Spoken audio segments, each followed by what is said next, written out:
itu guru manajemen saya pertama ya, yang saya baca sendiri buku-bukunya itu. Luar biasa, dan dia itu filsuf beneran ya. Dia itu suka baca Cicero, lebih suka baca buku filsafat, dan dia itu malah jadi top consultant.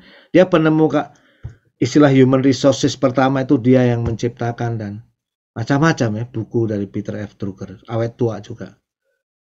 Ya barangkali karena mereka itu ya nggak ngotot ya, terhindar dari depresi.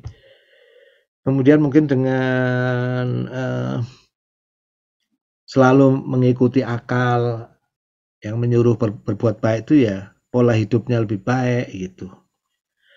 Nah jadi kalau filsuf yang benar itu modelnya kayak Pak Agus Nirmanto nih, langsing. Kalau kayak saya ini jangan ditiru Pak, banyakan makan, ini udah jelas bukan filsuf ya. Tapi kembali ke Kurt Gödel, itu pesan aksiologisnya penting sekali. Jadi semakin kita mendalami sesuatu, ya risikonya kita ingin semakin tajam ya semakin lokal lah, gampangnya seperti itu ya. Yang kedua, kita tahu bahwa di ujungnya nggak ada kesempurnaan dalam ilmu manusia. Selalu ada titik, karena kita mengedepankan konsistensi dalam segala hal, apalagi kalau desain engineering tuh, sejauh alat-alat itu diterapkan, harus konsisten. Ya, kita hanya mentoleransi inkonsistensi nanti kalau sudah keluar dari batas-batas yang sudah kita batasi. Jadi di ujungnya pasti ada asumsi. Nah, asumsi itu kalau di disertasi nanti muncul dalam batasan, atau dalam definisi awal, atau kadang dalam aksioma. Ya.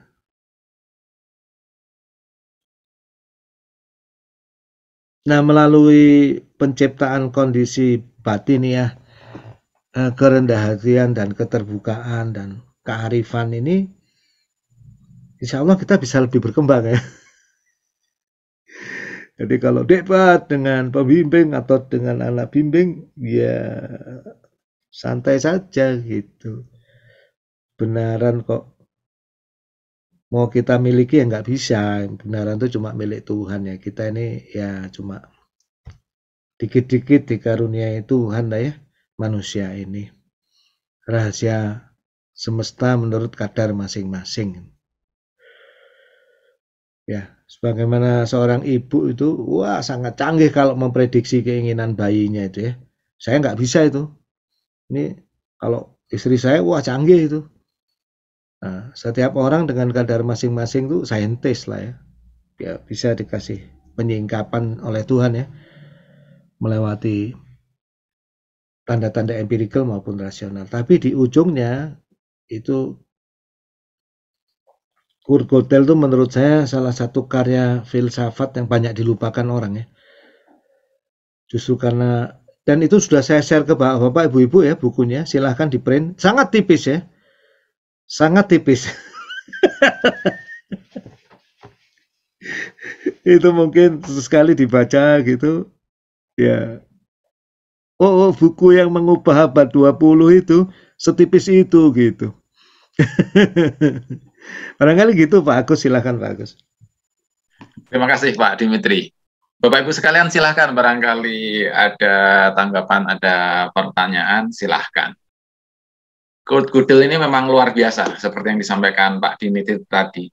Ada yang mengusulkan kan sebenarnya inkonsistensi dari Kurt Gödel itu kan jelas. Dalam sistem akan ada suatu pernyataan G,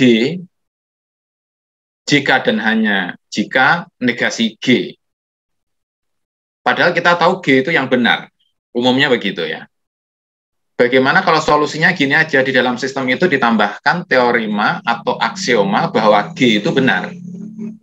Maka selesai kan, inkonsistensinya hilang. Jadi G benar, maka negasi G-nya pasti salah. Jadi hilang inkonsistensinya. Dan itu terjadi Bapak Ibu sekalian, memang jadi konsisten. Dari teorema Gödel yang sama, karena G itu sudah terbukti benar secara aksioma atau teorema baru, maka akan muncul lagi inkonsistensi baru, misalkan H. H dengan negasi H. Akan gitu lagi terus. Kalau H ini dibuat teorema baru, H ini menjadi konsisten misalkan. Nah, nanti akan ada I dan negasi I. Akan selalu begitu. Jadi memang tidak bisa diselesaikan, akan selalu inkonsisten. Jadi benar sekali yang Pak Dimitri sampaikan tadi, bahwa kita memang perlu rendah hati untuk terbuka dengan berbagai macam ide, dengan berbagai macam sudut pandang. Ini memang luar biasa, Kudel ini, Bapak Ibu sekalian. Sehingga dengan para konsisten matematika, para konsisten logik, itu kita harus menerima bahwa tetap ada kelemahan. Kita masuk ke yang kedua, yaitu critical realism, Bapak Ibu. Aksiologinya adalah menyadari dengan value-laden research, bahwa memang ya setiap penelitian kita itu tersimpan value tertentu, tersimpan budaya tertentu, tersimpan prasangka tertentu. Jadi ketika kita melakukan riset, itu harus kita akui dari critical realism.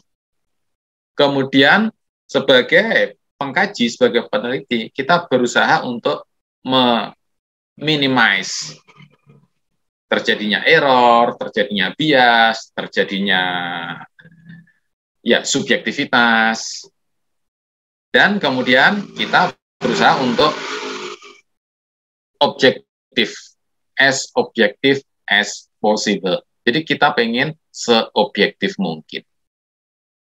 Bagi critical realism, terbuka bahwa kita untuk mencapai pengetahuan yang objektif.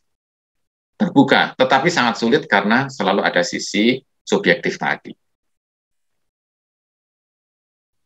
Nah, di sini kalau critical realism sendiri kan tokohnya Bhaskar ya, yang kemarin sempat kita sebut. Ujung-ujung akhirnya setelah mengkaji dengan kritis, ya rumusan dia adalah dia kembali ke timur. Bahwa semua sains itu adalah bersatu dengan spiritual. Nah, ini menjadi bagi pendukungnya Roy Bhaskar ini menjadi kebingungan karena diikutin teori sainsnya bagus, ujung-ujungnya kok harus bersatu dengan spiritual. Dan di tempat lain, ini ada Fritjof Capra, Bapak Ibu sekalian, nah, itu juga kajiannya mirip nih. Fritjof Capra ini bukunya sudah diterjemahkan ke bahasa Indonesia, yaitu yang sangat terkenal adalah Tao of Physics. Fisika, tahunnya fisika gitu ya. Jadi yin dan yang gitu. Ini tahun 70-an Bapak Ibu sekalian. Kemarin tahun 2021 ulang tahun yang ke-50 ya dari bukunya Fritjof Capra ini. Sehingga di launching buku yang terbaru Pattern of Connection. Yang kira-kira idenya adalah begini, Capra ini Bapak Ibu sekalian. Semua yang ditemukan oleh teori kuantum fisika juga termasuk relativitas Einstein itu selaras dengan ajaran-ajaran spiritual di timur. Misalnya quantum entanglement, ya yang sempat kita bahas ya Bapak Ibu. Jadi kalau misalkan di planet Mars itu spin-nya adalah up, begitu ada pengamatan spin up, maka elektron atau foton yang di Venus secara spontan spin-nya down. Nah, ini spontan ya. Jadi kalau dihitung kecepatannya melebihi kecepatan cahaya. Ini karena ada entanglement ya. Yang ini membingungkan kuantum. Jadi kalau satu up, maka yang satunya langsung down. Secara spontan. Nah, itu di ajaran timur diajarkan bahwa manusia itu selalu ada ikatan. Ya, ikatan batin ibu dan anak, misalnya gitu ya. Kalau anaknya berdoa di Jakarta, ibunya misalnya di Bandung, langsung tersentuh, misalnya hatinya. Gitu. Nah, antara guru dan murid. Nah, ini di timur diajarkan. Nah, Capra ini aslinya kan seorang fisikawan, peneliti fisika, yang kemudian sampai sekarang menyatukan fisika dengan ajaran spiritual. Makanya Pattern of Connection. Ini buku baru ya, 2022 ini.